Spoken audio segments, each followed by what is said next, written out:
I hate the whole self-help industry, right? How can you be happy? What are the 5 steps you can follow to be a millionaire? What are the 7 steps that you need to get the career that you want? You know, me, me, me, me, me, me, me, me, me. What about helping the guy next to you? What are the 5 steps that you can do to help the person next to you lose some weight? What are the 7 steps that you can follow to help the person next to you find the job that they want? Do you know how we get fulfillment? You can be happy because you did things at work. You can be proud because you did things at work. You can be excited because you had a big success at work. But you know how you feel fulfilled at work? When you do something for someone else. It's the only way we get that feeling.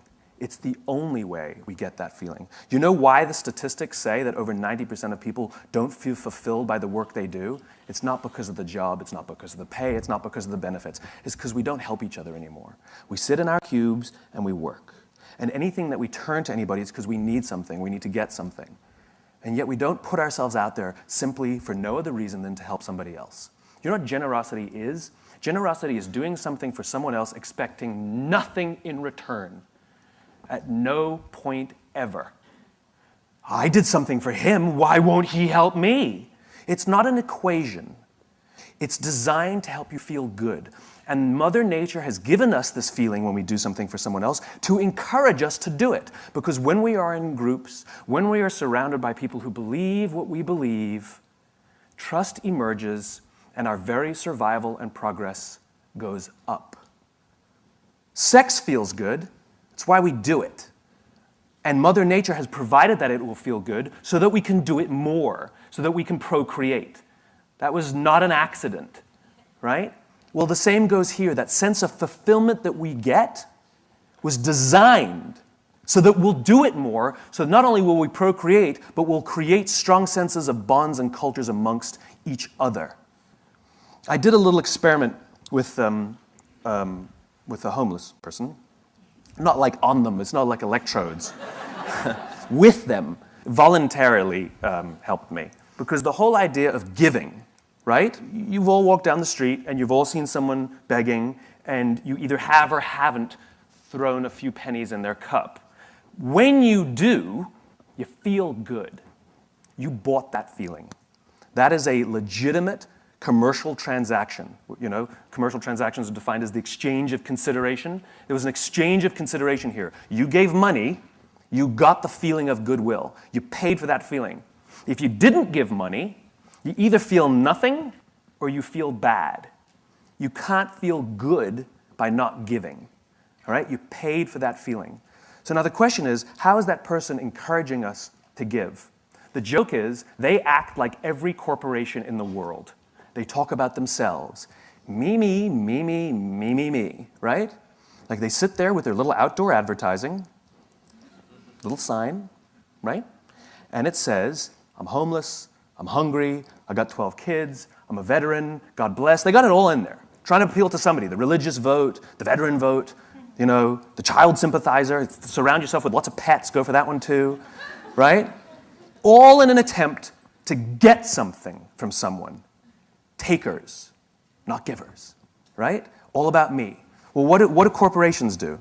We've added more RAM, we've added more ROM, we've added more speed. This one's number 1. We're the biggest, we're the best. We've been around since 1969. We're better than them, we're faster than them. We're more efficient than that one. Me, me, me, me, me, me, me, me, me, me. And so even if we buy their product, guess what? We don't really feel much. So I did this little experiment. I found a nice homeless lady on the streets of New York who's willing to help out. And I learned that with her sign, which was pretty typical, I'm homeless, I'm hungry, blah, blah, blah, she makes between $20 and $30 a day for a day's worth of work, 8 to 10 hours of sitting there selling goodwill.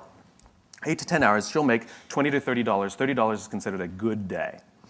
I changed her sign, and the new sign made her $40 in 2 hours. And then she left.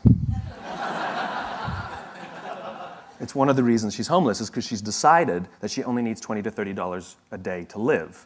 If she stayed, she would have made $150. The point is she made $40 in 2 hours. What did the sign say? The sign said, if you only give once a month, please think of me next time. It has nothing to do with the taker. It has everything to do with the giver. And what are the objections people give when they don't give?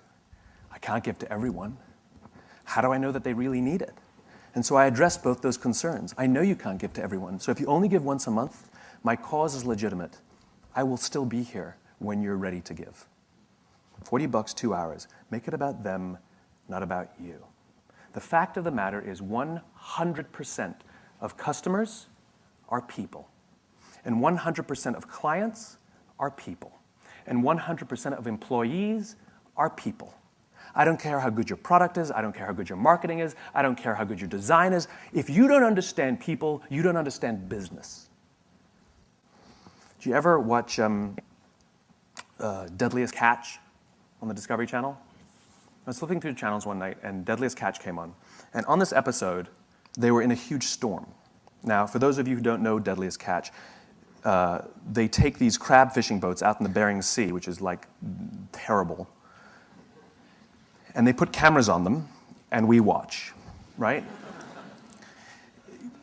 The reason that's, I guess, significant is because these crab fishermen have, I think, one of the top 5 deadliest jobs in the world. You know, I don't know what the exact number is, but dozens of fishermen die every year doing this. We apparently find that entertaining, which it actually is. So they have cameras only on 5 or 6 of the ships, even though there are many, many ships that go out fishing every season, and they don't really come into proximity with each other because the ocean's huge, and they usually sabotage each other and give each other false information because they're all competitors. They're all looking to get the crabs and make sure that they find them and somebody else doesn't. And it's business, right? It's just business. It's okay. We all do the same thing in our own companies. And in this one episode, this big, huge storm was so violent that they had to bring all the pots, which are the big cages that they catch the crabs in. They had to bring all the pots back on the boat and wait out the storm. And just by dumb luck, one of the boats that had cameras on it was in proximity of a boat that didn't have cameras on it. And so they filmed. They had secured all their pots on the deck, and so they started filming the other boat. And they filmed a guy climbing on the outside of the cage, securing the pots. And all of a sudden, a huge wave hits the side of the boat, and the guy's not there anymore. And the people on the boat with the cameras start screaming, "Man overboard, man overboard, man overboard."